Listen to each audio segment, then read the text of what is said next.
కృప అన్నట్టు దాన్ని. మనం ఏం చేయని అవసరం లేదు. యేసుక్రీస్తు ప్రభు కృప మన మీద ఉంది అనుకో, మనకు అన్ని వచ్చేస్తూ ఉంటాయి. హల్లెలూయా. మనం అందరు కష్టపడితే అన్ని పొందుకుంటూ ఉంటారు. కష్టపడితే దేవా నాకు ఇది, కష్టపడుతున్న దేవా నాకు ఇది రావాలి, దేవా నాకు ఈ దేవా అని అడుగుతూ ఉంటారు. కష్టపడితే ఓకే, దేవుడు ఇస్తాడు, కరెక్టే. కానీ బెన్యామీను తరంకి కష్టానికి మించింది వస్తుంది. హల్లెలూయా. నీ సంచి పెద్ద చేసుకో. హల్లెలూయా. ఆశగల ప్రాణంని తృప్తిపరిచే దేవుడు. హల్లెలూయా, హల్లెలూయా.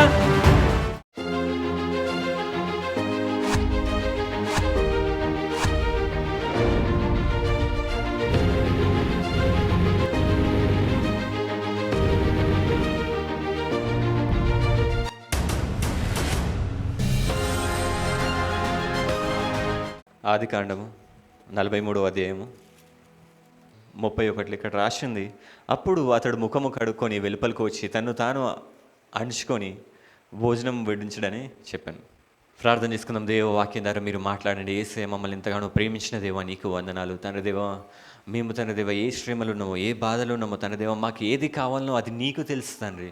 యేసయ్య ఈ సంఘానికి మేము వచ్చినాం తన దేవ, నీ ఆరాధనలో మేము పాల్గొన్నాం. యేసయ్య తన దేవ మాకు సమస్తం మాకు సమకూర్చండి. మీరు తోడేయండి, ఆరోగ్యం దయచేయండి, వాక్యం ద్వారా మమ్మల్ని బలపరచండి తన దేవ, నీ యందు స్థిరపరచండి. నీ ఆత్మతో మమ్మల్ని నింపి నీ సేవకులా మమ్మల్ని వాడుకోమని యేసుక్రీస్తు నామమున అడుగుతున్నాను తండ్రి. ఆమేన్. హల్లెలూయా, హల్లెలూయా. ఇప్పటిదాకా పాట పాడుకున్నాం. మేము పాట పాడినాం, జీవమా యేసయ్య ఆత్మతో నింపుమా అని. హల్లెలూయా. నేను లాస్ట్ టైం చెప్పిన ఏంటంటే, మనందరికీ దేవుడు చెప్పిండు, అంటే ప్రవచనం కూడా వచ్చింది ఏంటంటే, ఐశ్వర్యవంతులం దేవుడు ఐశ్వర్యవంతులని చేస్తాడంట. ఎట్లా చేస్తాడంటే, ఆత్మని ఎట్లా పొందుకుంటామో మనం దాని ప్రకారం చేస్తాడు అని చెప్పినాను. ఆత్మను పొందుకోవాలి, ఇవన్నీ నేను చెప్పినాను కదా. అట్లయితే ఈ వారము మేము పరిశుద్ధాత్మ కోసం అని చెప్పి 3 days ప్రేయర్స్ చేసినాం. థర్స్డే, ఫ్రైడే, సాటర్డే అని చెప్పి 3 days ప్రేయర్ చేసినాం. ఓన్లీ హోలీ స్పిరిట్ గిఫ్ట్స్ కోసం, ఆత్మ వరాల కోసం మేము ప్రేయర్ చేసినాము. నిజంగానే ఆత్మవరాలు అట్లనే వచ్చినాయి మాకు. జేమ్స్ అన్య భాషలు అర్థం చెప్పే వారం వచ్చింది. మేము అన్య భాషలు చెప్తా ఉన్నాము, జేమ్స్ అన్య భాషలు అర్థం చెప్తా ఉన్నాడు. హల్లెలూయా. మేము అవన్నీ అంటే మాకు సంతోషంగా అనిపించింది. దేవుడు ఇష్టపడి గిఫ్ట్స్ ఇస్తుండు మాకు. అంటే స్వస్థతలు చేయ వరం ఒకరికి, ప్రవచనం వస్తుంది కొందరికి. అంటే మేము చూస్తూ ఉన్నాం, మేము ప్రార్థనలు చేస్తూ ఉంటే దేవుడు ఇష్టపడి మాకు ఆ వరంలు ఇస్తూ ఉన్నాడు. హల్లెలూయా, హల్లెలూయా. అంటే దేవుడు పరిశుద్ధాత్మని ఇవ్వడానికి సిద్ధంగా ఉన్నాడు. సోను కూడా చెప్పింది అన్య భాషలు వచ్చినాయని. హల్లెలూయా. కాబట్టి దేవుడు ఇవ్వడానికి సిద్ధపడుతుండు, అన్య భాషలు ఇవ్వడానికి, ఆత్మవరంలు ఇవ్వడానికి సిద్ధపడుతుండు కాబట్టి, ఇష్టపడుతుండు కాబట్టి మనం కూడా, మీరందరూ కూడా ఏం చేయండి అంటే ఆత్మను పొందుకోవడానికి ఇష్టపడండి, పరిశుద్ధాత్మని. హల్లెలూయా. ఎందుకంటే ఈ కడవరి కాలంలో ఆత్మవర్షం అంటే బహుగా కుమ్మరింపబడుతుందంట. ఆత్మ అందరి మీదకి వస్తుందంట. సర్వశరీర అంత్య బైబిల్ ఉంటుంది, యోవేలు రాసిన పత్రికల యోవేలు ప్రవచిస్తాడు. ఏం ప్రవచిస్తాడంటే, అంత్యకాలం, కడవరి కాలంలో, అంత్య దినములందు దేవుడు సర్వశరీరుల మీద తన ఆత్మను కుమ్మరిస్తాడంట. హల్లెలూయా. అంటే ఆత్మను పొందుకోవడానికి నీకు శరీరం ఉంటుంది చాలు. ఏముండాలి? శరీరం. మనం ఆత్మ పొందుకోవడం, మన మనుషులమైతే చాలు. దేవుడు అంటుండు సర్వశరీరులు. అప్పుడేంటంటే కొందరికే ఇచ్చే దేవుడు. పాత నిబంధనలు చూసేవారికి, దావీదుకి, సమూయేలుకి, ఇట్లా దానియేలుకి, వీళ్ళకి మాత్రమే ఉండేది, అందరికి ఉండకపోయేది. అందరూ అనుకునేది, అబ్బా దావీదు ఎంత గొప్పోడో కదా, ఆయన మీద పరిశుద్ధాత్మ ఉంది. అబ్బా దానియేలు ఎంత గొప్పోడో కదా, ఆయన మీద పరిశుద్ధాత్మ ఉంది. ఇట్లా అని చెప్పి పాత నిబంధనలో వాళ్ళందరూ ఏం చేశారంటే, ఈ దావీదుని, దానియేలుని చూసి అసూయపడేది, జెలస్గా ఫీల్ అయ్యేది. కానీ యోవేలు రాసిన పత్రికలో యోవేలు ప్రవచిస్తాడు, ఇజ్రాయిల్తో ప్రవచిస్తాడు ఏంటంటే, అంత్య దినములందు దేవుడు సర్వశరీరుల మీద ఆత్మను కుమ్మరిస్తాడట. హల్లెలూయా, హల్లెలూయా. కాబట్టి దేవుడు ఆత్మను కుమ్మరించడానికి సిద్ధంగా ఉన్నాడు. ఇది అంత్యకాలము, ఇది బెన్యామీను తరము, ఇది చివరి తరము, మనం ఎత్తబడే తరం. కాబట్టి దేవుడు మన మీదికి ఆత్మను కుమ్మరిస్తాడు. కాబట్టి ఆత్మను పొందుకుందాం, ఎందుకంటే ఆత్మ ద్వారానే కార్యములు జరుగుతాయి ఈ తరంలో. హల్లెలూయా. మనం ఈ స్టోరీలోకి వెళ్ళిపోతే, లాస్ట్ టైం మనం చూసుకున్నాము యోసేపు బెన్యామీని కలిసిండు. బెన్యామీని కలిసినాక ఈ 43వ అధ్యాయంలో చూస్తే ఏమని రాసిందంటే, అతను నేను లాస్ట్ టైం చెప్పిన ఏంటంటే, ఫస్ట్ టైం యోసేపు బెన్యామీని చూసిండు ఫైనల్గా. ఇన్ని సంవత్సరాల నుంచి 20 సంవత్సరాల కంటే ఎక్కువ తన సొంత తమ్ముడిని మిస్ అయ్యాడు ఇన్ని రోజులు. అలా అయితే ఈసారి ఏంటంటే బెన్యామీని చూసిండు. ఆ బెన్యామీని చూసినాక ఆయనకి ప్రేమ, మనం చూసినాం, ప్రేమ పొర్లిందంట ఆయన మీద. ప్రేమ పొర్లి ఆయన ఏం చేసిండంటే, ఆయనకున్న ఒక ఛాంబర్ అంటే ఆయన పర్సనల్ రూమ్ అన్నట్టు. ఆయన పర్సనల్ రూమ్లోకి వెళ్ళి ఏడుస్తూనే ఉన్నాడంట. చిన్నప్పుడు అవన్నీ గుర్తొస్తున్నాయి అంట. ఆ బెన్యామిన్ చూసి, బెన్యామిన్ బతికే ఉన్నాడు, బెన్యామిన్ మనిషిగా ఉన్నాడు, బెన్యామిన్ నేను చూసినా అని చెప్పి ఆ ప్రేమతోని ఒక దగ్గరికి వెళ్ళి ఆ పర్సనల్ రూమ్లోకి వెళ్ళి కూర్చొని ఏడుస్తూనే ఉన్నాడంట. థ్యాంక్స్ చెప్పి ఉండొచ్చు, దేవా నాకు ఇది ఇచ్చినవు దేవా, నా తమ్ముడిని చూసే అవకాశం ఇచ్చినవు దేవా అని చెప్పి ఆయన థ్యాంక్స్ చెప్తా ఉండొచ్చు. లోపల కూర్చొని వాళ్ళందరూ బయటకు డైనింగ్ రూమ్లో ఉన్నారు వాళ్ళందరూ. ఆ డైనింగ్ రూమ్ ఎట్లుంటుందంటే పెద్ద పెద్ద వాళ్ళందరూ కూర్చొని ఉంటారు. ఐగుప్తీలలో పెద్ద పెద్ద వాళ్ళందరూ కలిసి యోసేపుతో కూర్చొని తింటూ ఉంటారు. ఆ డైనింగ్ రూమ్లో ఇప్పుడు ఈ అన్నదమ్ములు కూడా వచ్చేసారు. ఆడ కూర్చొని తినడానికి వాళ్ళు కూడా వచ్చేసారు. అట్లయితే ఈ యోసేపు మాత్రం ఇప్పుడే వస్తా అని చెప్పిండు. లోపలికి వెళ్ళి ఏడుస్తూ ఉన్నాడంట. హల్లెలూయా, హల్లెలూయా. ఎంత ప్రేమ కదా బెన్యామీన్ అంటే. మనకు కూడా యేసుక్రీస్తు ప్రభు అదే ప్రేమ చూపెడతా ఉంటాడు. మనం ఎప్పుడైతే ఆయన సన్నిధికి వస్తూ ఉంటామో ఆయనకి నిజంగా అనిపిస్తుంది, అబ్బా వీళ్ళు నా కోసం వచ్చిర్రు అని చెప్పి ఆయనే లోపల సంతోషపడుతూ ఉంటాడంట యేసుక్రీస్తు ప్రభు కూడా. హల్లెలూయా. మనం ఎప్పుడో ఒకసారి కొన్నిసార్లు ఒక 3-4 వారాలు, కొన్నిసార్లు నెలల తర్వాత వస్తూ ఉంటాం. కొందరు క్రిస్మస్, గుడ్ ఫ్రైడే, ఈస్టర్ ఈ ఫెస్టివల్స్కి మాత్రమే వస్తూ ఉంటారు. వాళ్ళని చూసినప్పుడు యేసు ప్రభు కూడా మస్తు సంతోషం అనిపిస్తూ ఉంటారు, అరే వచ్చిండు అని చెప్పి. హల్లెలూయా. ఈ యోసేపు కూడా లోపల ఉన్నాడంట, ఏడుస్తున్నట్ట. తర్వాత ఏం చేసిందంటే ఏడుపు ఇప్పుడు కనపడద్దు కదా అని చెప్పి ఆయన ఏం చేసిందంటే 31 నుంచి అప్పుడు అతడు ముఖం కడుక్కునంట. ఇక్కడ ఏం చేసిందంటే ఆయన ఏడ్చి ఇప్పుడు మళ్ళీ వెళ్ళాలి కాబట్టి ఫేస్ కడుక్కొని రాసింది వెలుపలకు వచ్చి తన్ను తాను అణుచుకొని అంటే బయటకు వచ్చిందంట. ఆయన కంట్రోల్ చేసుకుంటుండంట. భోజనము వడ్డించడం చెప్పిండంట. ఇప్పుడు ఆడొచ్చి కూర్చున్నాడు. లోపల అంత ప్రేమ ఉంది, సంతోషం ఉంది, ఏడుపు వస్తుంది, అవన్నీ కంట్రోల్ చేసుకుంటా ఆడికొచ్చి కూస్తున్నాడు. ఈయన మధ్యలో కూర్చుంటాడు. ఆ ఐగుప్తీయులందరూ ఇటు కూర్చున్నారు అనుకో, ఈ అన్నదమ్ములందరూ ఇటు కూర్చున్నారు, ఈయన మధ్యలో కూర్చున్నాడు. కూర్చొని ఏమంటుండంటే ఒడ్డియండి అంటుండు. పనోళ్ళకి చెప్తుండు ఒడ్డియండి అని. హల్లెలూయా. ఒడ్డియండి అన్నప్పుడు వాళ్ళందరూ వడ్డిస్తుంటే బైబిల్లో ఏమని రాసిందంటే కనుక అది చూసుకుంటే గదిలోనికి వచ్చి అప్పుడు అతడు ముఖం కడుకొని వెలుపలికి వచ్చి తను తాను అంచుకొని భోజనం వడ్డించడానికి చెప్పాను. అతనికి వారికి అతనితో భోజనం చేసిన ఐగుప్తులకు వేరువేరుగా వడ్డించిరి. ఐగుప్తులకు వేరుగా వడ్డించిరంట, హెబ్రీలకు వేరుగా వడ్డించిరు. ఈ అన్నదమ్ములకు సపరేట్ వడ్డించేటోళ్ళు సపరేట్ ఉన్నారంట. ఎందుకంటే ఐగుప్తీయులు హెబ్రీలతో కలిసి భోజనం చేయరు. మన దాంట్లో ఇప్పుడు కూడా మనం ఇండియాలో కూడా కొందరు చూస్తూ ఉంటాం, కొందరితో కలిసి భోజనం చేయరు, ఇట్లాంటివి ఉంటాయి. అట్లనే ఐగుప్తు దేశం కూడా హెబ్రీ దేశం, ఇజ్రాయెల్ దేశంని చీప్గా చూస్తుంది.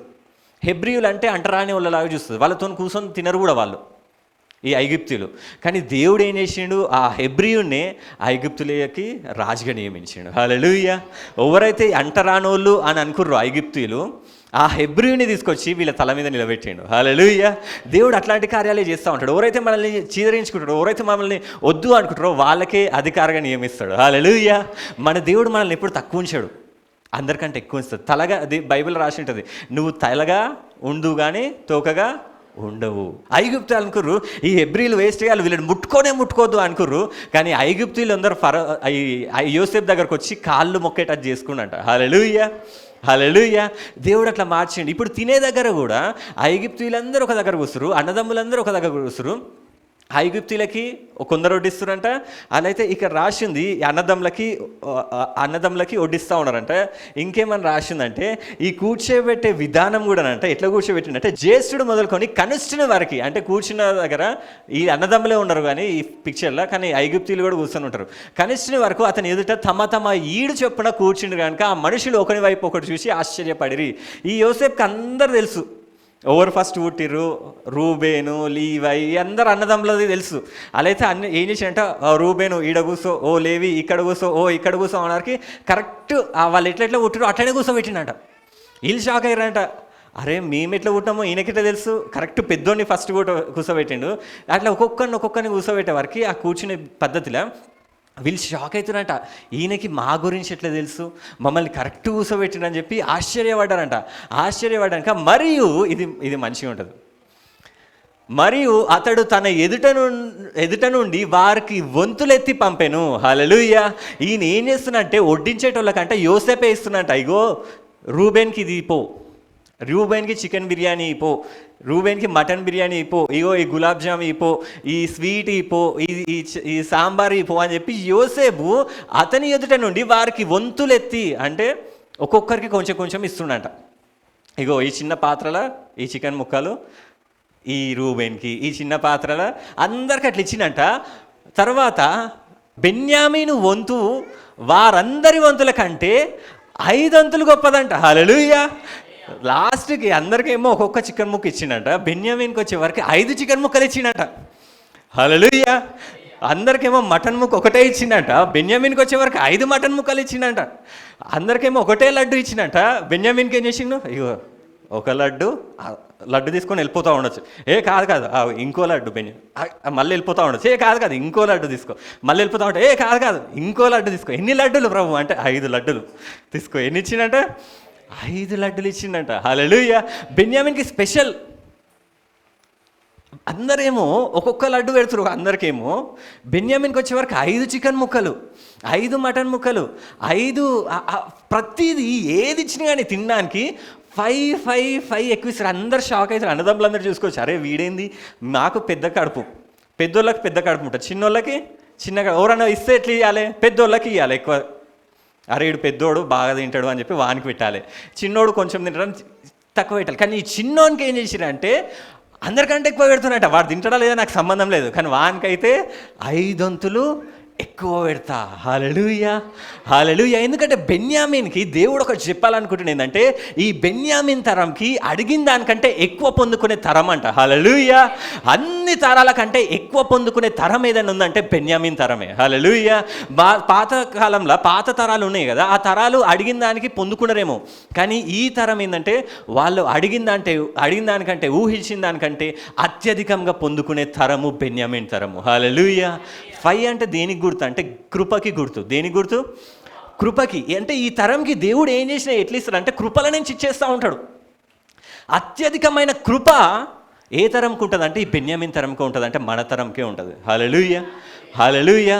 కృప అనేది ఏంటంటే అదొక శక్తివంతమైన గొప్పది. కృప అనేది మనకి ఎట్లా ఎక్స్ప్లెయిన్ చేయాలంటే, దాన్ని అందరూ పని చేస్తే ఏదైనా కొనుక్కుంటారు, లేకపోతే ఒక కారు కొనుక్కోవాలనుకో, ఏదైనా చిన్న కార్ బొమ్మ కొనుక్కోవాలనుకో చిన్నపిల్లలకి, అది 100 రూపాయలు ఉంటుంది. 100 రూపాయలు పైసలు ఇచ్చి కొనుక్కోవాలి. అదే కొన్నిసార్లు ఏమవుతుందంటే ఆ కార్ బొమ్మ లాటరీలలో వస్తుంది, తెలుసా? చిన్నప్పుడు లాటరీలు మనం అందరం ఉంటాయి కదా, రూపాయి బిల్ల తీసుకొని అంత ఇక అది ఒకరికి మాత్రమే కార్ బొమ్మ వస్తుంది. అందరు రూపాయి ఇస్తూ ఉంటాడు, వానికి కార్ బొమ్మ వస్తుంది కదా. అట్లనే ఏంటంటే ఈ లాస్ట్ తరము, ఈ చివరి తరం కూడా ఒకటే రూపాయి ఇస్తాడు, కానీ వానికి 100 రూపాయల బొమ్మ వస్తుంది. హల్లెలూయా. హల్లెలూయా. మిగతా తరాలకి 1 రూపాయి ఇస్తే 1 రూపాయి బొమ్మనే వచ్చేది, కానీ ఈ తరంకి 1 రూపాయి ఇస్తే మిగతా 99 రూపాయలు ఎవరిస్తారంటే దేవుడు కృపల నుంచి ఇచ్చేస్తాడంట. హల్లెలూయా. హల్లెలూయా. అంటే ఈ తరంకి దేవుడు ఏది ఇచ్చినా కానీ కృప కృప కృప కృప ఎక్కువగా ఉంటుందంట. ఎందుకంటే బైబిల్లో కూడా రాసింది ఈ అంత్యకాలంలో పాపం ఎక్కువ విస్తరిస్తుందని. పాపం నిజంగానే అంత్యకాలంలో ఈ టైంలో పాపం అనేది ఇష్టం వచ్చినట్టు. నేను రీసెంట్గా న్యూస్ ఒకటి ఏంటంటే, అంటే మాకు తెలిసిన ఫ్రెండ్ వాళ్ళ రిలేటివే ఏం చేసినంటే, వాళ్ళ మమ్మీకి ఆమె మందు తాగేటప్పుడు ఆ మందులో పాయిజన్ వేసి చంపేసింది. ఇప్పుడు వాడు జైల్లో ఉన్నాడు. ఇంకా రీసెంట్గా నేను చూసిన ఒకడు ఫోన్ ఇవ్వమని అడిగిందంట. ఇక్కడ నేను బోడుపల్లి కమాన్ దగ్గర జరిగింది. ఫోన్ ఇవ్వమని అడిగిందంట. ఫోన్ ఇవ్వకపోతే కథ తీసుకొని పొడిచేద్దాం అనుకున్నట్టు. అది వాడు పక్కకు జరిగే వరకు ఇక్కడ కట్ అయిపోయింది. ఇక్కడ బోడుపల్లి జరిగింది. అంటే ఈజీగా, అంటే పాపం అనేది ఈజీగా జరిగిపోతుంది, చంపడం అనేది ఈజీగా అయిపోతుంది. అంటే అంత ఎక్కువ ఆలోచిస్తలేరు. మనం చూస్తూ ఉన్నాం కదా, బ్రేకప్ అయితే చంపేస్తారు. నువ్వు నాకు వద్దు అని చెప్పింది అనుకో అమ్మాయి, ఆ అమ్మాయిని చంపేస్తారు. ఒకప్పుడు అది పెద్ద న్యూస్. ఇప్పుడు ఏంటంటే ఇట్లాంటి న్యూస్ అన్నీ కూడా కామన్ అయిపోతుంది. అంటే పాపం అనేది నార్మల్ అయిపోతుంది, చంపడం అనేది నార్మల్ అయిపోతుంది. ఇట్లాంటి టైంలోనే దేవుని కృప బైబిల్లో రాసి ఉంటుంది. ఎక్కడైతే పాపము విస్తరిస్తుందో అక్కడ దేవుని కృప అత్యధికంగా విస్తరిస్తుందంట. హల్లెలూయా. ఈ తరంకి ఎందుకు అత్యధికమైన కృప ఉందంటే బైబిల్లో రాసింది, ఈ తరం పాపమంతా ఏళ్తూ ఉంటుంది, కానీ దేవుడు కృపలో కొందరిని ఏర్పరచుకుంటాడు. వాళ్ళు ఎట్లుంటారంటే పాపంని జయించేటోళ్ళలా ఉంటారంట. హల్లెలూయా. హల్లెలూయా. ఈ పాపము చేసే తరంలో, ఈ పాపం ఎక్కడన్నా చేసే తరంలో పాపము చేయకుండా పరిశుద్ధుల్లాగా ఉండడానికి దేవుడు ఏం చేస్తున్నట్టు ఆయన కృపని అత్యధికంగా కుమ్మరిస్తున్నట్ట. హల్లెలూయా. ఆయన కృపలా ఏది ఇచ్చినా కానీ కృప లేదన్నా పొందుకున్నాం అనుకో మనము. అందుకోసమే ఈ బెన్యామీన్ తరంకి వాళ్ళ డాడీ కూడా వెళ్ళేటప్పుడు బెన్యామీన్ని తీసుకెళ్ళి వాళ్ళ అన్నలకు చెప్తాడు. ఆ అన్నలకు చెప్పేటప్పుడు ఆదికాండంలోనే ఆ మనుషుడు ఈ మీ ఇతర సహోదరుని బెన్యామీనను మీకు అప్పగించినట్లు సర్వశక్తుడైన దేవుడు ఆ మనిషిని ఎదుట మిమ్మును కరుణించునుగాక. హల్లెలూయా. ఫస్ట్ అన్నలు వెళ్ళేటప్పుడు ఈ మాట మాట్లాడాడు, కానీ ఎప్పుడైతే బెన్యామీన్ వెళ్ళేటప్పుడు ఏమంటుండంటే దేవుని కృప మీకు తోడై ఉంటుంది అంటుడు. హల్లెలూయా, హల్లెలూయా. దేవుని కృప తోడై ఉండే తరం ఏదైనా ఉంది అంటే బెన్యామీన్ తరమే. అందుకోసం యోసేపు కూడా ఫస్ట్ ఎప్పుడైతే బెన్యామీన్ని చూడంగానే, బెన్యామీన్ ఎప్పుడైతే యోసేపు ఆ బెన్యామీని చూడంగానే యోసేపు అన్న మొదటి మాట ఏంటంటే, అప్పుడు అతడు కళ్ళెత్తి తన తల్లి కుమారుడు తన తమ్ముడైన బెన్యామీనును చూచి మీరు నాతో చెప్పిన మీ తమ్ముడు ఇతడేనా అని అడిగి, నా కుమారుడా దేవుడు నిన్ను కరుణించునుగాక. కరుణ అంటే ఏంటంటే గ్రేస్, కృప అని. హల్లెలూయా. అంటే యోసేపు తండ్రి అదే అంటుండు, యోసేపు అదే అంటుండు. ఏంటంటే కృప ఈ తరంకి ఎక్కువగా ఉంటుంది. అంటే కృప అనేది మనకి ఎక్కువ ఉంటుంది. అంటే అన్ని తరాలకు ఎట్లున్నాయో మనకు తెలియదు, కానీ మన తరానికి మాత్రం దేవుడు ఏది ఇచ్చినా కానీ అత్యధికంగా ఇస్తాడంట. హల్లెలూయా, హల్లెలూయా.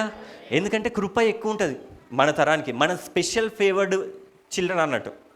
హల్లెలూయా.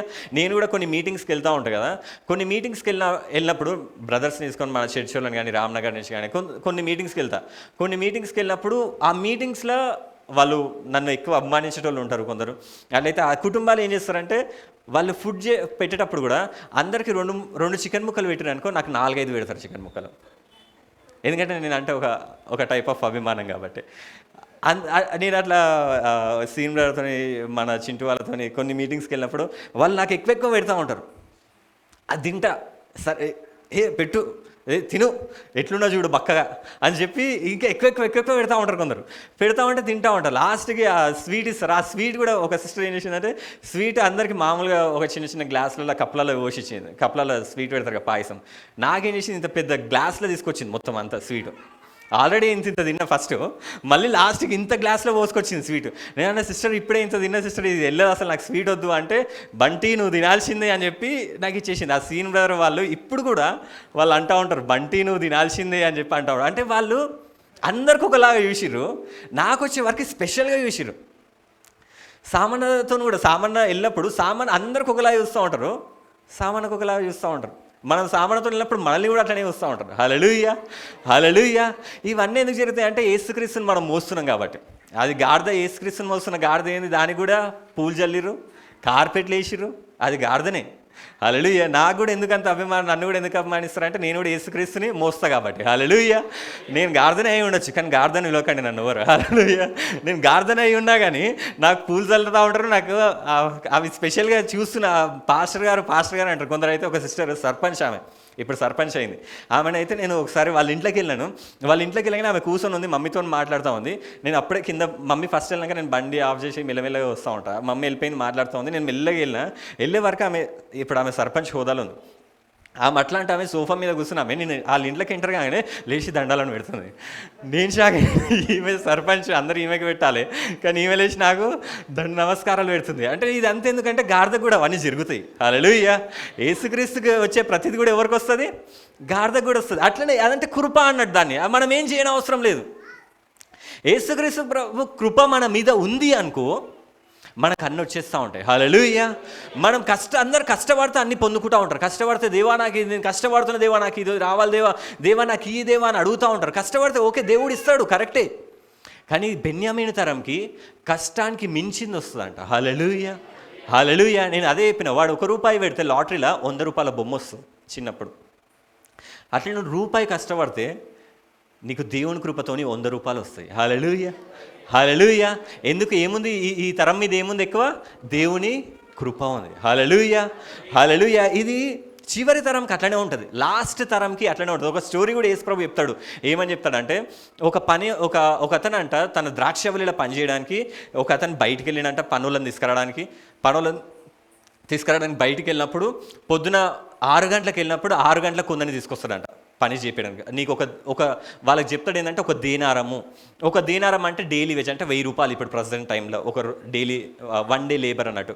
నీకు ₹1000 ఇస్తా అని చెప్పి పొద్దున 6 గంటలకు కొందని తెచ్చుకున్నట. మళ్ళీ పొద్దున మళ్ళీ 9 గంటలకు బయటికి వెళ్ళినట్ట, ఇంకొందని తెచ్చుకున్నట. మళ్ళీ అట్లనే 12 గంటలకు వెళ్ళినట్ట, ఇంకొందని తెచ్చుకున్నట. మళ్ళీ అట్లనే 3 గంటలకు వెళ్ళినట్ట, మళ్ళీ ఇంకొందని తెచ్చుకున్నట. అట్లా పనులను అందరినీ తెచ్చుకుంటూనే ఉన్నాడట, టైం పొద్దున సాయంత్రం వరకు. లాస్ట్కి ఏంటంటే పొద్దున 6 గంటల నుంచి 6 గంటల వరకు వాళ్ళు పనిచేస్తారు. సాయంత్రం 6 అయ్యే ముందు 5 గంటలకి మళ్ళీ వెళ్ళిండంట, ఇంకొందరిని తీసుకొచ్చుకొని ఆ గంట సేపు పని చేయించుకున్నాట. ఇప్పుడు ఎట్లా ఇస్తాం మనము జీతం ఎట్లా ఇస్తాము?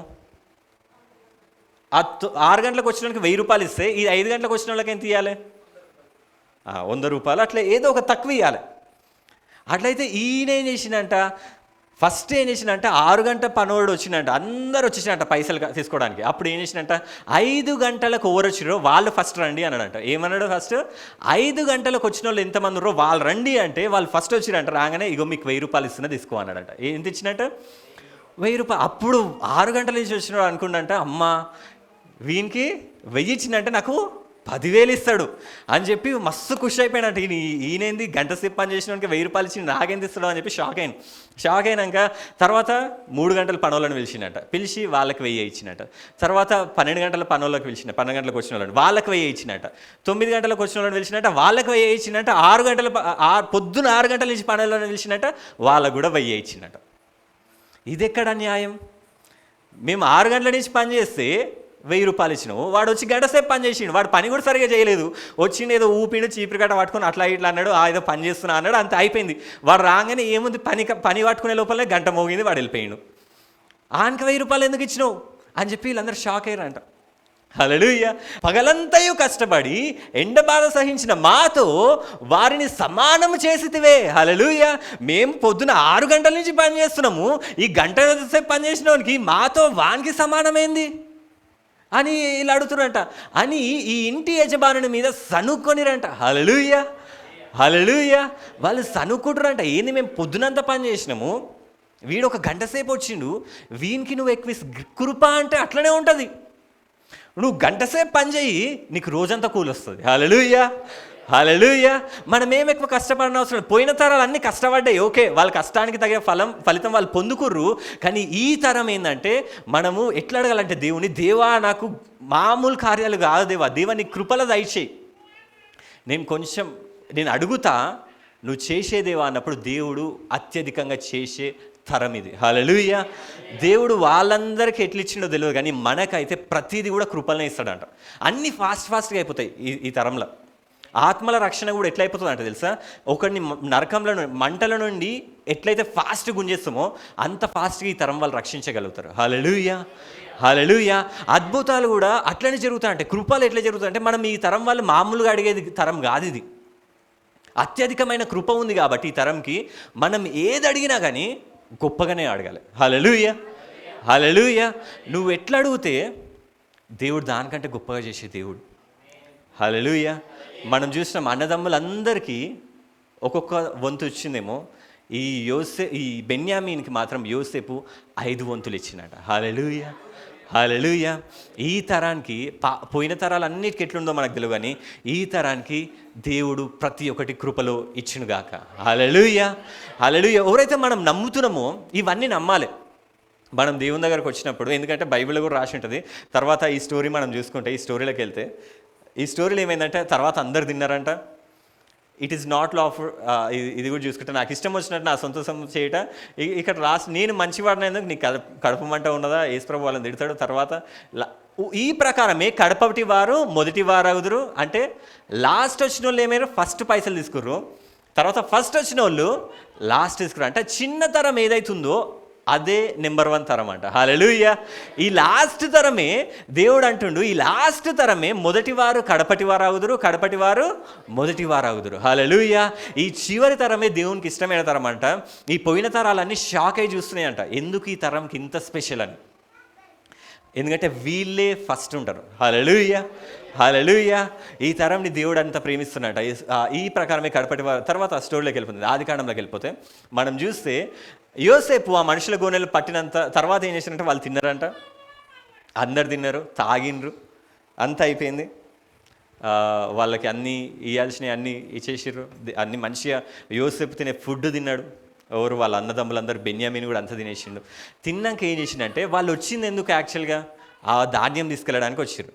అలా అయితే ఈ యోసేపు ఏమంటుండంటే, అక్కడ రాసింది ఏమన్నంటే, యోసేపు ఆ మనుషుల గోనెలు పట్టినంత ఆహార పదార్థములతో వాటిని నింపి. హల్లెలూయా. వాళ్ళు ఎన్ని పైసలు ఇచ్చిర్రో దాని ప్రకారం ఏమంటలేడు, యోసేపు ఏమంటాడు, ఆ మనుషులు తెచ్చిన గోనె సంచులు ఉన్నాయా, అంటే మనం బియ్యం బ్యాగ్స్ తీసుకెళ్తాం కదా రేషన్ బ్యాగ్లకి, హల్లెలూయా, రేషన్ షాప్స్కి తీసుకెళ్తాం కదా, హల్లెలూయా. ఆ రేషన్ షాప్కి తీసుకెళ్ళినట్టు మనం ఎంత ఇస్తాడు వాడు రేషన్ షాప్కి వెళ్ళినప్పుడు, మనం ఎంతమంది ఉంటే ఆ కౌంట్ బట్టి ఇస్తాడు. కానీ యోసేపు ఎట్లా ఇస్తున్నాడు తెలుసా, నువ్వు ఎంత పెద్ద బ్యాగ్ తీసుకెళ్తే ఆ బ్యాగ్ నిండిస్తున్నట్టు. హల్లెలూయా. ఎవరన్నా పొందుకుంటలేరా అంటే ఓరింట్లోనన్నా యోసేపు ఇప్పుడు బెన్యామీన్కి ఇస్తుండు, వీళ్ళందరికీ ఇస్తుండు. ఓరింట్లోనన్నా తక్కువ రైస్ ఉన్నాయి అంటే దాని అర్థం ఏంటంటే వాళ్ళ దగ్గర చిన్న సంచి ఉన్నట్టు. మనం యోసేపు దగ్గరికి వచ్చినప్పుడు, మనం యేసుక్రీస్తు ప్రభు దగ్గరికి వచ్చినప్పుడు ఏం చేయాలంటే పెద్ద సంచి తీసుకురావాలి, లేకపోతే ఒక పెద్ద DCM తీసుకురొచ్చేసేయండి. హల్లెలూయా, హల్లెలూయా. ఎందుకంటే నువ్వేం తీసుకొస్తే యేసు ప్రభు ఏమంటుండు, యోసేపు ఏమంటుండు, ఆ గోనెలు పట్టినంత ఇవ్వమంటుండా, పైసలు తెచ్చినంత ఇవ్వమంటుండా.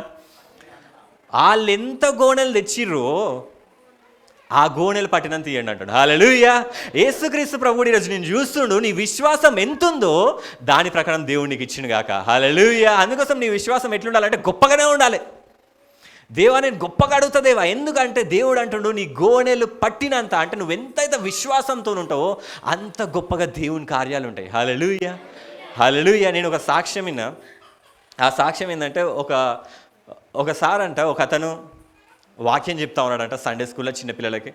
సండే స్కూల్లో వాక్యం చెప్తా ఉంటే అందులో కీర్తనలు 91 ప్రకారం ఒక వర్స్ ఉంటుంది. ఏమని ఉంటుంది అంటే, దేవుడు నీకు అంటే దీర్ఘాయువుని ఇస్తాడు అని ఒక వర్స్ ఉంటుంది. అట్లయితే అతడు ప్రేమించినాడు కనుక అతను తప్పించినాడు అని చెప్పి అట్లాంటి వర్సెస్తో నీకు లైఫ్ ఇస్తాను, ఇంకా నీకు అత్యధికమైన జీవితం ఇస్తాడు అంటే ఆ బైబిల్లో వర్స్ ఎట్లుంటుంది అంటే నీకు లాంగ్ లైఫ్ ఇస్తాడు అని ఒక వర్స్ ఆ సండే స్కూల్ టీచర్ చెప్పిండట.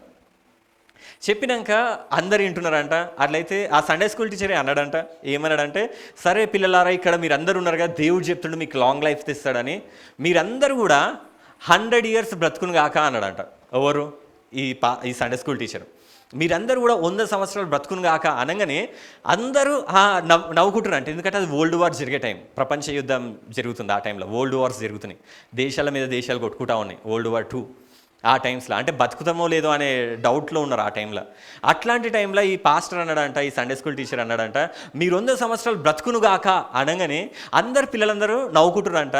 కానీ ఒక ఆయనే మాత్రం అన్నాడంట ఆమేన్ అన్నాడంట. ఏమన్నాడు? ఒక ఆయనే ఒక పిల్లగాడు అన్నాడంట ఆమేన్ అన్నాడంట. అందరూ నవ్వుకుంటున్నారంట.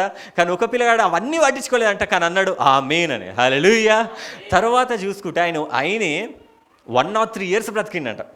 100 years అయిపోయింది, 103 years బ్రతికిండంట. ఆయన నెల్లి అడిగిరంట, నువ్వు వరల్డ్ వార్ చూసినావు కదా, World War I చూసినావు, World War II చూసినావు, ఇవన్నీ చూసినావు కదా, నీ ఎక్స్పీరియన్స్ చెప్పు, అసలు ఇన్ని సంవత్సరాలు నువ్వు ఎట్లా సర్వైవ్ అయినావు, ఆ ప్రపంచ యుద్ధం నుంచి ఎట్లా తప్పించుకున్నావు, నువ్వు అసలు ఎట్లా బ్రతుకున్నావు అంటే ఆయన అన్నాడంట, నేను ఒకటే చెప్తున్నాను ఏంటంటే, ఒకసారి మా సండే స్కూల్ నేను ఉన్నప్పుడు ఆ టీచర్ చెప్పిండు, ఎవరైతే ఇక్కడ 100 సంవత్సరాలు బ్రతుకుతారో అని చెప్పి ఇట్లా చెప్పండి అన్నప్పుడు, నేను అందరు నమ్మిరో లేదో కానీ నేను నమ్మినప్పుడే నా యేసుక్రీస్తు ప్రభు నన్ను బతికిస్తాడు అని నమ్మిన. ఆమేనన్నా. మా ఫ్రెండ్స్ అందరూ ఆ సండే స్కూల్లో ఉన్న మా ఫ్రెండ్స్ అందరూ కూడా చనిపోయారు, నేను ఒక్కని మాత్రమే 100 సంవత్సరాలు దాటి బతికినా అని చెప్పినట్ట. హల్లెలూయా, హల్లెలూయా. అందరు నమ్మలే, అందరు చిన్న చిన్న సంచులు ఉన్నాయి, వాళ్ళందరూ చిన్నపిల్లలు కాబట్టి. ఈయన మాత్రం 100 సంవత్సరాల సంచి పెట్టుకోండు. హల్లెలూయా, హల్లెలూయా. నేను బతుకుతా, ఏదేమైనా కానీ నేను బతుకుతా అని చెప్పి ఆయన విశ్వాసం ఉంది. దేవుడు అన్నాడు ఏదేమైనా కానీ నువ్వు బతుకుతావు అన్నాడు. హల్లెలూయా, హల్లెలూయా. అందరు చచ్చిపోయారు, వాళ్ళు చిన్న చిన్న సంచులు తెచ్చుకుంటే దేవుడు అదే నింపిండు. అందుకోసం యేసుప్రభు ఒక ఫేవరెట్ డైలాగ్ అంటాడు, నీ విశ్వాసం చెప్పున నీకు, చెప్పండి, నీ విశ్వాసం చెప్పినా నీకు కలుగునుగాక. హల్లెలూయా. నీ విశ్వాసం ఎట్లుంది ఈరోజు? దేవా నా అప్పులు తీసేయి అనడం ఒక విశ్వాసం. దేవా కాదు నేను ఐశ్వర్యవంతుడు అవ్వాలి, అదొక విశ్వాసం. హల్లెలూయా. నీ సంచి ఎట్లుంది? అప్పులు పోవాలని ఉందా, లేకపోతే ఐశ్వర్యవంతుడు అవ్వాలని ఉందా? దేవుడిని సంచిల్ని నింపుతా అంటుండా, ఫుల్ నింపుతా అంటుండా లేదా? హల్లెలూయా. నీ ఎంత కష్టం ఉందో దాని ప్రకారం నింపుతా అంటుండా. నీ సంచి పెద్ద చేసుకో. హల్లెలూయా. ఆశగల ప్రాణంని తృప్తిపరిచే దేవుడు. హల్లెలూయా, హల్లెలూయా. కాబట్టి నువ్వేది దేవుణ్ణి అడిగినా కానీ గొప్పగానే అడగాలి. పిల్లలు కావాల్సిన వాళ్ళు, దేవా నాకు పిల్లలు దేవా ఇట్లా అడగదు, దేవా నాకు ఒక గొప్ప సేవకుని దేవా అనాలి. హల్లెలూయా. మంచి జ్ఞానం గల కుమారుని దేవా, మామూలుగా అడగద్దు దేవుణ్ణి చిన్న చూపు చూడొద్దు మనం. హల్లెలూయా. కొందరు అంటారు కోపం అయితే, అరే వాడిని చిన్న చూపు చూస్తుండ్రా వాడు అని. దేవుని కూడా చిన్న చూపు చూడకండి. హల్లెలూయా, హల్లెలూయా. మనం ఎట్లా దేవా నాకు ఆరోగ్యం దయచేయి అట్లా కాదు, దేవా నాకు ఆరోగ్యం నాకు స్వస్థత దయచేయి, ఇంకొకరిని స్వస్థపరిచే వరం కూడా నాకు దయచేయి అనాలి. హల్లెలూయా. నువ్వు అడిగేదన్నీ ఎట్లుండాలంటే ఆయన అంటుండు, నువ్వెంత విశ్వాసం నీకుంటే ఆ సంచులనంట ఆ మనుష్యులు గోనెలు పట్టినంత ఆహారము పదార్థములతో వాటిని నింపి ఎవరి రూకలు వారి గోనె మూతిలో పెట్టుమనియు. హల్లెలూయా. ఇది నాకు నచ్చుతుంది. యేసు ప్రభు మన కష్టం అస్సలు ఉంచుకోడు. ఆయన న్యాయాధిపతి. ఆయన మనం కొన్ని కంపెనీస్లలో మనం కొన్ని మస్తు కష్టపడతాము, కానీ వాళ్ళ కష్టానికి తగ్గ ఫలితం ఉంటుందా? మనకి ఉండదు. మస్తు తిరుగుతాము, మస్తు కష్టపడతాము, ఎండల వానల తిరుగుతాం. మన పని మనం నేను కూడా ఇప్పుడు ఆఫీస్కి వెళ్ళాలంటే 30 కిలోమీటర్లు వెళ్ళాలి. ఆడు ఆ పెట్రోల్ పైసలు కూడా ఇయ్యాడు. అందుకోసం నేను కరెంట్ బండి తీసుకొని వెళ్తాను. అలా అయితే ఈ 30 కిలోమీటర్లు వెళ్ళేసి వస్తే వాడు అది పట్టించుకోడు. నాకు పెళ్ళయింది అది కూడా పట్టించుకోడు వాడు. అరే నేను ఒక ఆమెను చూసుకోవాలి అది కూడా పట్టించుకోడు వాడు. హల్లెలూయా. అసలు వానికి ఏం అవసరం లేదు. నేను ఎంత కష్టపడుతున్నా అవసరమే లేదు. పొద్దున నైట్ ఎప్పుడు పని అంటే ఒక్కొక్కసారి అయితే మధ్యరాత్రి కూడా 11-2 గంటలకు పని చేస్తూ ఉంటాను నేను. అది వానికి ఏం ఫరకే ఉండదు. వాడు ఇచ్చే పైసలు ఎక్కువ. మా పని ఏం తెలుసా? హెచ్ఆర్స్ మేము ఏం చేస్తాం తెలుసా? అన్యాయమే చేస్తాం చెప్పాలంటే. యాక్చువల్గా ఒకనికి మా పని ఏంది, హెచ్ఆర్స్ చేసే పని ఏంటంటే మెయిన్గా క్లయింట్ అంటే ఒక పని ఇచ్చేటోడు, మాకు పని ఇచ్చేటోడు ఏం చేస్తాడంటే ఒక పని చేసి ఇవ్వాలి అని చెప్పి ఈ పని చేసినందుకు వాడు ఏం చేస్తాడంటే 10 లక్షలు ఇస్తాడు మాకు. ఇంకో ఈ పని చెయ్యి అని చెప్పి మాకు, ఇగో ఈ మైక్ తయారు చెయ్యి, ఈ మైక్ తయారు చేస్తే 10 లక్షలు ఇస్తా అని చెప్పి మాకు ఒకడు పని ఇస్తాడు. మేమేం చేస్తాము, మాకు పని రాదు హెచ్ఆర్లకి. మేమేం చేస్తాము, పని వచ్చిన వాళ్ళకి ఫోన్ చేస్తాం. ఫోన్ చేసి ఇంకో ఒక మైక్ తయారు చేయాలి అని ఫోన్ చేస్తాం వానికి. అంటే సరే తయారు చేస్తా అంటే, మా కంపెనీలో పని ఉంది వస్తావా అంటే వస్తా అంటాడు వాడు. వస్తా అన్నప్పుడు వానికి ఏం చెప్తాం, నువ్వు మస్తు టాలెంటెడ్ మస్తు తోపు ఇదంతా కాబట్టి నీకు మేము 5 లక్షలు ఇస్తామని చెప్తాం. వానికి ఏమని చెప్తాం, మేమేమో 10 లక్షలు తీసుకుంటాము, వీనికేమో 5 లక్షలు ఇస్తామన్న వరకు వాడు షాక్ అవుతాడు. 5 లక్షలు ఇస్తారంట. అవును నువ్వు ఇంకా మంచి పని చేసినావు అంటే 50,000 పెంచుతాం ఇంకా అంటాం. అనే వారికి కొందరు ఏమంటారు, నేను ఒప్పుకోను, 5 లక్షలు ఏంది, ఈ మైక్ తయారు చేయడానికి ఎంత కష్టపడాలి తెలుసా, తెలివైనోడు అయితే అట్లా మాట్లాడతాడు. అన్నప్పుడు వీడు తెలివైనోడు అని చెప్పి, సరే నువ్వు అడుగుతున్నావు కాబట్టి నీ కోసం మా కంపెనీ నాకు ఇవ్వకపోయినా కానీ వాడు నాకు ఇవ్వకపోయినా నా జోబులోకి వెళ్ళి నీకు 1,00,000 రూపాయలు ఇస్తా, 6 లక్షలతో ఫైనల్ చేసుకుందామంట. అనగానే 6 లక్షలు ఇస్తా ఓకే అని చెప్పి బయట చెప్పుకుంటాం. నాకు 6 లక్షలు, కానీ యాక్చువల్గా 10 లక్షలు మేము తీసుకుంటాం. హల్లెలూయా. అంటే 10 లక్షల పనికి వానికి ఎంత ఇస్తున్నాం, 6 లక్షలు 5 లక్షలు ఇస్తాం. కొందరు అయితే తెలివిలేని వాళ్ళు వచ్చినారంటే వానికి 2 లక్షలు ఇచ్చి పంపించేస్తాం. హల్లెలూయా. అంటే అన్యాయం జరుగుతుందా లేదా?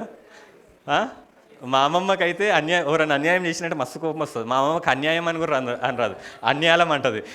ఇదెక్కడ అన్యాయం రా ఇది అంటే, అన్యాయం ఏం అన్యాయం, మేము కూడా ఏదైనా చెప్పిన మాట వినలేదనుకో, ఇంత అన్యాయం అరా మీరు అని చెప్పి అన్యాయం అన్నప్పుడు మాకు నవ్వొస్తుంది. ఇక అన్యాయం అనరాదు. అంటే అన్యాయం అంతా జరుగుతూ ఉంది లోకమంతా, కానీ యేసుక్రీస్తు ప్రభు అన్యాయం చేయడు. హల్లెలూయా. అన్యాయం చేయడు యేసుక్రీస్తు ప్రభు. యేసుక్రీస్తు ప్రభు మనకు తగిన నువ్వెంత అడిగితే, హల్లెలూయా, నీకెంత గోనె సంచి ఉంటే ఆ సంచిల్ని నింపే దేవుడు. హల్లెలూయా. హల్లెలూయా. ఇంకా కృపల అత్యధికంగా ఇచ్చే దేవుడు అంట నీ దేవుడు. హల్లెలూయా. హల్లెలూయా. పెద్దోళ్ళు, నేను గొప్ప వాళ్ళు దేవుళ్ళ ఎదిగినోళ్ళు, వాళ్ళని అడిగినప్పుడు కొన్ని సాక్షులు వాళ్ళు చూసినప్పుడు, వాళ్ళు వాటర్స్ పోసి చర్చిలలో వాటర్స్ పోసి, మనం యేసుక్రీస్తులో ఏ పని చేసినా కానీ, చైర్లు పెట్టి ఇగో ఇట్లా మ్యూజిక్ కొట్టి అక్కడ ఉండి ఏది యేసుక్రీస్తులో చేసినా కానీ ఆయన అన్యాయం కాదు, అన్యాయం చేసే దేవుడు కాదు. నువ్వు చేసిన ప్రతి ఒక్కటికి, నువ్వు ప్రతి సండే వస్తున్నావా, వేరే వాళ్ళు వస్తలేరా, నీకు మంచిదే. దేవుడు నీకు ఇవ్వాల్సిన ఆశీర్వాదం నీకు ఎక్కడ ఓనియాడు. మనం అనుకుంటాం దేవా నేను ఎంతో చేస్తున్నా నాకు ఇది కాదు, అట్లాంటి దేవుడే కాదు. యేసుక్రీస్తు ప్రభు శిష్యులు ఇట్లనే ఒక మాట అంటారు. యేసు ప్రభుతో శిష్యులు వెళ్తూ ఉంటారు. వెళ్ళినప్పుడు శిష్యులు గొప్పగా చెప్పుకుంటారు. ఏమని చెప్పుకుంటారు అంటే, మేము మా తల్లిని వదిలేసినాం, తండ్రిని వదిలేసినాం, ఫ్రెండ్స్ని బ్రదర్స్ని అందరిని వదిలేసినాము, మాకేం దక్కింది అన్నప్పుడు యేసుక్రీస్తు ప్రభు ఒక మాట అంటారు, మీరు ఇంతమందిని వదిలేసినా అని చెప్తారు కదా, ఆయన దేవుని రాజ్యం నిమిత్తమై ఇంటైనను, అంటే ఒకవేళ నువ్వు నా కోసము దేవుని సేవ కోసము ఇంటినైనను భార్యనైనను అన్నదమ్ములనైనను తల్లిదండ్రులైనను పిల్లలనైనను విడిచిపెట్టిన వాడెవడును, అంటే ఎవ్వరైనా కానీ యేసుక్రీస్తు సంఘంలో కానీ ఆయన యేసుక్రీస్తు కోసం కానీ ఏది చేసినా కానీ ఇహమందు, హల్లెలూయా, అంటే ఈ భూమిని అందరూ ఏమనుకుంటారు అంటే ఇక్కడ పనిచేస్తే పరలోకంలో అందుకుంటాం అనుకుంటారు. కాదు. యేసుక్రీస్తు ఏదైనా చెప్పిండంటే, ఆ ప్రభువు ఏదైనా చెప్పినాడో సత్యమే చెప్తాడు. నువ్వు ఏదైనా యేసు ప్రభు కోసం చేసినావా ఖచ్చితంగా నీకు వస్తుంది. ఈహమందు కొందరు మనం చూస్తాం, సిస్టర్స్ కూడా క్రిస్మస్ మీరు అందరూ అయిపోయినాక వెళ్తూ ఉంటారు, కొందరు బాసనలు తోముతూ ఉంటారు, అన్ని సెట్ చేస్తూ ఉంటారు, పిల్లలందరూ ఏది కూడా ఉట్టిగా పోదు. మీరు ఒక గ్లాస్ తీసి వేసిరనుకో, దేవుడు ఏం చేస్తాడంట, ఇహమందు చాలా రేట్లను పరమందు, ఇహమందు చాలా రేట్లంట, అంటే ఎక్కువ, ఎన్నో శాతం ఎక్కువ, పరమందు నిత్య జీవమును పొందకపోడని నిశ్చయంగా మీతో చెప్పుచున్నాను. హల్లెలూయా, హల్లెలూయా. నువ్వు ₹1 కష్టపడ్డావు అనుకో, దేవుడు నీకు ₹100 ఫలితం ఇస్తున్నాడంట. హల్లెలూయా, హల్లెలూయా. నువ్వు ఏది కూడా ఉట్టిగా పోదు. యేసుక్రీస్తు ప్రభు కోసం నేను అంత దూరం నుంచి ఎండలు వస్తున్నా ఆ సంఘంకి వెళ్ళడానికి, దేవుని 100 రెట్లు ఎక్కువ ఇస్తాడు. హల్లెలూయా. అది ఇక్కడ చాలా రేట్లు అని ఉంది, కానీ ఇంకో ట్రాన్స్లేషన్స్ కాదు, ఇంకో మాథ్యూ మార్క్లా ఆడ రాసింది 100-fold అని. అంటే నీకు 100% ఎక్కువ దేవుడు ఇస్తాడు. అంటే నువ్వు ₹1 ఇస్తే దేవుడు నీకు ₹100 ఇస్తాడు. హల్లెలూయా, హల్లెలూయా. అంటే దేవుడు అన్యాయం చేసే దేవుడు కాదు, ఆయన న్యాయం చేసే దేవుడు. మనం ఏది ఆయనకు చేసినా కానీ ఆయన ఇచ్చే దేవుడు. హెబ్రీలకు రాసిన పత్రికలో పౌలు కూడా అంటాడు, పరిశుద్ధాత్మతో ఆయన రాస్తాడు, ఏమని రాస్తాడంటే, ఆయన అంటాడు, మీరు చేసిన కార్యమును మీరు పరిశుద్ధులకు ఉపచారము చేసి, అంటే ఒకవేళ సేవకులకు హెల్ప్ చేసినా కానీ, సంఘంలో హెల్ప్ చేసినా కానీ, ఇంకా నువ్వు ఉపచారము చేయించిన చేత తన నామమును బట్టి చూపిన ప్రేమను మర్చుటకు దేవుడు అన్యాయస్తుడు కాదు. హల్లెలూయా. బైబిల్లో రాసిన దేవుడు అన్యాయస్తుడా? మేము హెచ్ఆర్స్ అన్యాయం చేస్తున్నామా లేదా? 10 లక్షల పని తీసుకొని 5 లక్షలకు 5 లక్షలు ఇస్తున్నాం పని చేసేటోనికి, మేము ఇంకో 5 లక్షలు మేము తింటున్నాం. కానీ దేవుడు అన్యాయస్తుడు కాదంట. దేవుడు నువ్వెంత పని చేస్తావో అది ఇస్తాడంట. అంటే నువ్వు ₹1 పెడితే ₹1 ఇస్తాడు నీకు, ఇంకా ఆయన కృపల ఇంకా 100% ఎక్కువ ఇస్తాడంట. హల్లెలూయా, హల్లెలూయా. కాబట్టి దేవుని దగ్గరకు వచ్చి నువ్వు ఏ పనైనా చెయ్యి, నువ్వు సప్పట్లు కొట్టు, పాటలు పాడు, నీకు ఖచ్చితంగా ఆయన మళ్ళీ తిరిగి ఇచ్చే దేవుడు. హల్లెలూయా. ఆయన ఏది కూడా ఆయన దగ్గర దాచిపెట్టుకోడు, ఏది కూడా ఆయన రుణపడి ఉండడంట. ఎవ్వరికి కూడా రుణపడి ఉండే దేవుడు కాదు. నువ్వు వచ్చి కూర్చొని కష్టపడి ప్రార్థనలు చేసి, వాళ్ళ కోసం ప్రార్థనలు చేసి, నా కోసం ప్రార్థనలు చేసి, మమ్మీ కోసం ప్రార్థనలు చేసి, సామాన్య కోసం ప్రార్థనలు చేసి, ఇవన్నీ మీరు చేస్తున్నారంటే ఏది కూడా దేవుడు ఊకనే చూసి ఊరుకోడంట. ఆయన రుణపడి ఉండే దేవుడు కాదంట. ప్రతి ఒక్కటి ఫలితం ఇస్తాడంట, 100 ఇస్తాడంట. అట్లయితే ఈ స్టోరీ ఇంకా ముంగటికి వెళ్దాం. హల్లెలూయా. ఇంకా ఉంది, ఆయన అన్యాయస్తుడు కాదని. అర్థమైందిగా గోనెలు. మీ అందుకోసం విశ్వాసం ఎట్లుండాలంటే, ఈసారి నుంచి దేవా నేను చిన్న అడగను దేవా, గొప్పయే అడుగుతాను. హల్లెలూయా. మీరు అడిగే ప్రతీది కూడా ఇప్పటి నుంచి గొప్పగానే ఉండును గాక. అలాయితే కనిష్ఠుని గోనె మూతిలో ఇప్పుడు బెన్యామీన్కి, అలాయితే ఇప్పుడు ఏం చేసిందంటే అందరి సంచులల్లా బియ్యం నింపేసిందంట, ధాన్యం నింపేసిందంట. నింపేసి ఏం చేసిందంటే వాళ్ళు తీసుకొచ్చిన పైసల్ని కూడా ఆ రాత్రే, అంటే వీళ్ళందరూ పనుకున్నప్పుడే వాళ్ళు అన్నీ నింపేసిరంట. వాళ్ళు నింపేసినాక వాళ్ళు తెచ్చిన పైసలు ఏదైతే మూట ఉంటుందో ఆ పైసల మూట కూడా ఆ బియ్యం సంచులనే పెట్టేసినట, ఆ ధాన్యం సంచులనే పెట్టేసినట, పెట్టేసి కట్టేసిరంట. వీళ్ళు పైసలు తీసుకొచ్చిర్రు ఈ అన్నదమ్ములు ధాన్యం కొనుక్కోవడానికి. ఈ యోసేపు ఏం చేస్తుందంటే ఆ ధాన్యం వాళ్ళకే ఇచ్చేసిండు, ఆ పైసలు కూడా వాళ్ళకే ఇచ్చేసిండంట. అయితే ఇంకా హైలైట్ ఏంటంటే ఇలా కనిష్ఠుని గోనెమూతిలో, అంటే బెన్యామీన్ సంచి వచ్చిందంట. బెన్యామీన్ కూడా ఒక చిన్న సంచి తెచ్చుకుంటూ ఆయన కూడా ఆ చిన్న సంచి తెచ్చుకుంటంట.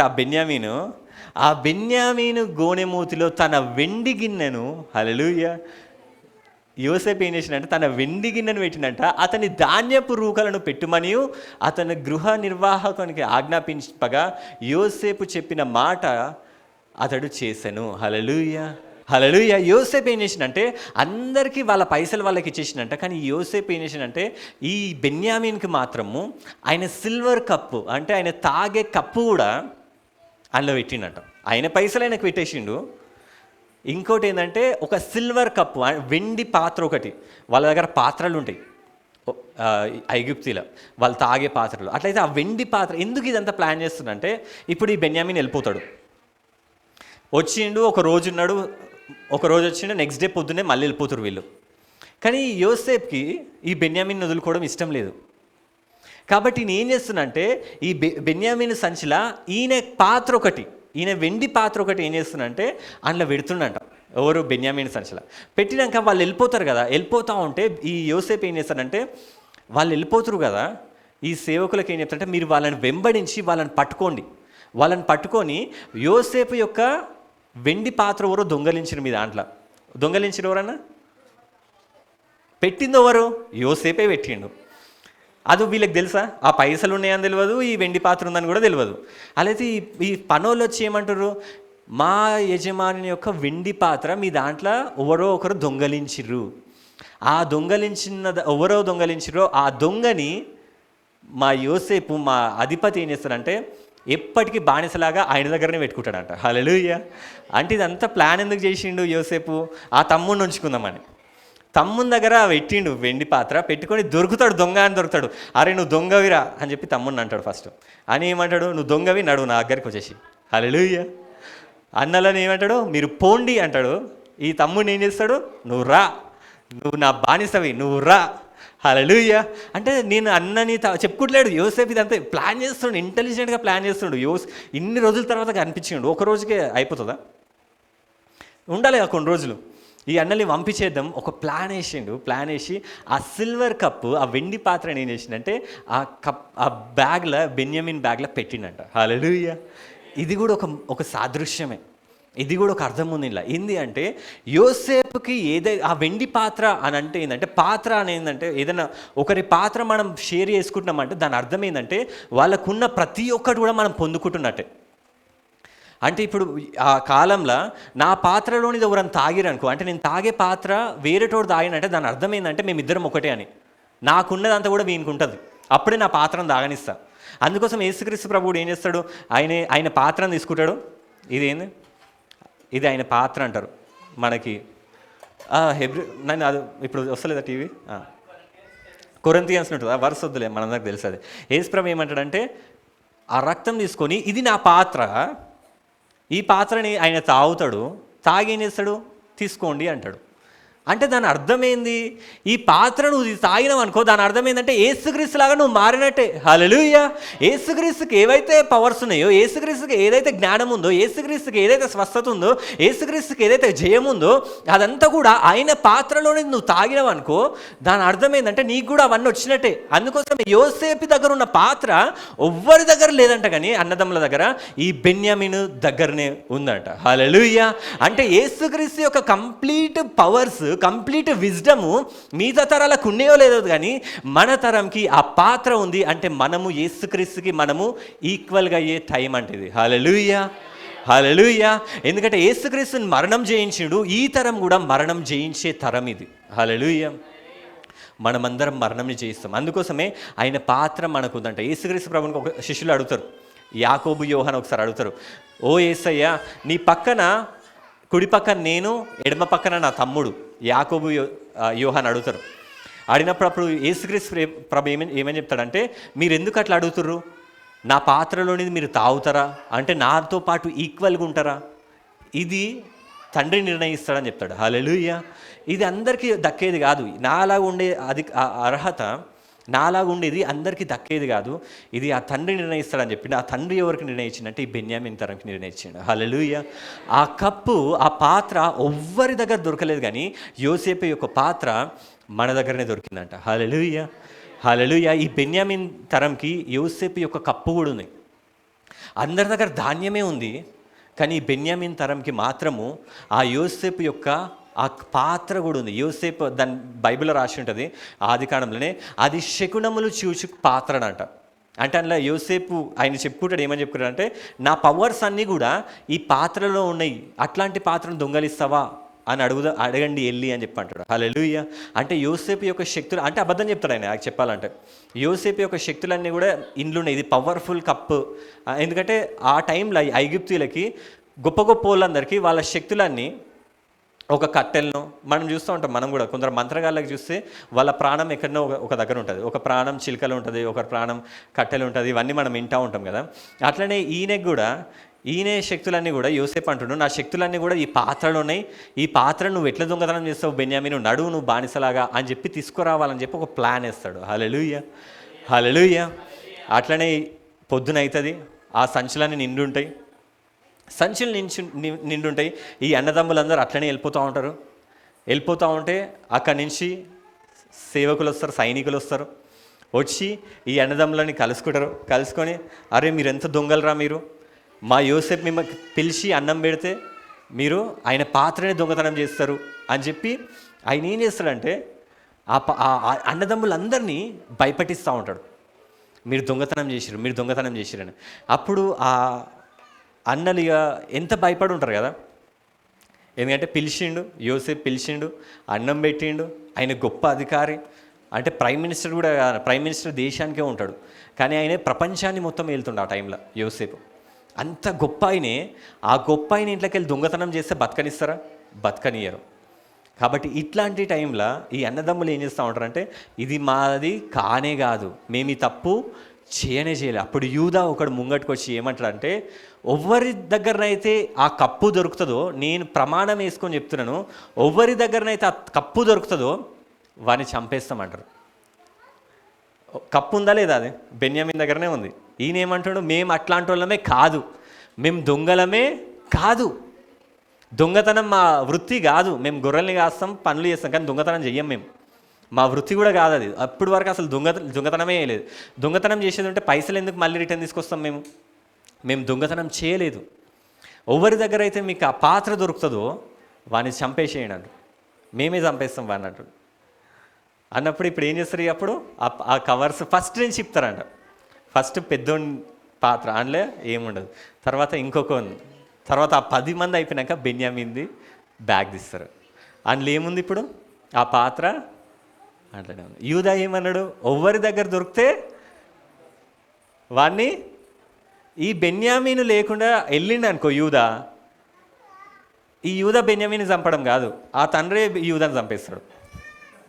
ఎందుకంటే చెప్పిండు, నువ్వు బెన్యామీన్ని నేను నా ప్రాణం కడ్డేసి తీసుకొస్తా అన్నాడు. ఇప్పుడు బెన్యామీన్ని తీసుకోకుండా వెళ్ళిండు అనుకో, తండ్రి ఊకోడు. ఇప్పుడు దొరికింది బెన్యామీన్ దగ్గరనే. ఇప్పుడు ఏం చేయాలి? ఈ అన్నలు వదిలేసి వెళ్తే తండ్రి ఊరుకోడు. ఇప్పుడు ఆల్రెడీ పాత్ర దొరికింది, దొంగలను ముద్ర పడ్డది. హల్లెలూయా. మనం నెక్స్ట్ వీక్ అది చూసుకుందాం. ఇక నెక్స్ట్ వీక్ ఏమైంది? హల్లెలూయా. ఇప్పుడు బెన్యామీన్ వదిలేసిండా, ఇంటికి పంపించిండా, లేకపోతే వాళ్ళు ఏం చేసిరు? అసలు అన్నలు ఎట్లా తప్పించుకోరు? ఇప్పుడు అన్నలు ఇంటికి వెళ్ళిరా లేదా? మళ్ళీ అందరూ ఇటు బానిసలాగా యోసేపు తెచ్చుకోండి. అసలు ఏమైంది? ఈ స్టోరీ తెలుసుకోవాలంటే మళ్ళీ నెక్స్ట్ వీక్ వరకు వెయిట్ చేద్దాం మనం. హల్లెలూయా. కాబట్టి మీరు కూడా వచ్చేటప్పుడు గుర్తుపెట్టుకోండి, సంచులు పెద్దవి తెచ్చుకోండి. ఏం తెచ్చుకోండి? చిన్న చిన్న సంచులు తెచ్చుకో. సంచులే లేవు బ్రదర్ మా ఇంట్లో అనకండి. హల్లెలూయా. సంచులు తెచ్చుకోండి. హల్లెలూయా. మీరు ఎంత పెద్ద సంచి తెచ్చుకుంటే అది నింపే దేవుడు. హల్లెలూయా. ఈ తరానికి కృప ఎక్కువ ఉంది కాబట్టి దేవుడు, మీరు కొంచెం అడిగితే దేవుడు గొప్ప చేస్తాడు. కాబట్టి మీరు గొప్పగానే అడగండి, ఇంకా దానికంటే గొప్ప చేస్తాడు. హల్లెలూయా. హల్లెలూయా. కాబట్టి మీరు వచ్చిన ప్రతి ఒక్కరు కూడా ఆశతో రండి. దేవా, నేను ఈరోజు ఆదివారం వస్తున్న దేవ, ఒక ఆశ, ఒక సంతోషంతో ఏదో పొందుకుంటున్నావు దేవుని దగ్గర నుంచి. ఆయన దగ్గరకు వచ్చే ప్రతి ఒక్కరు ప్రతిఫలం పొందుతారని చెప్పి రావాలంట. హల్లెలూయా. అది ఆయనకి ఇష్టం అంట. దేవా, నీ దగ్గరకు వస్తున్నట్టే నాకు ఏదో ఒకటి ఇస్తావు దేవా, ఎందుకంటే యేసుప్రభు అన్నాడు, నా కోసం ఏది చేసినా కానీ 100 వాళ్ళకి ఇస్తా అన్నాడు. కాబట్టి దేవా నేను ఇది చేసినా కాబట్టి నాకు ఈ దేవా అన్నప్పుడు దేవుడు ఖచ్చితంగా ఇస్తాడు.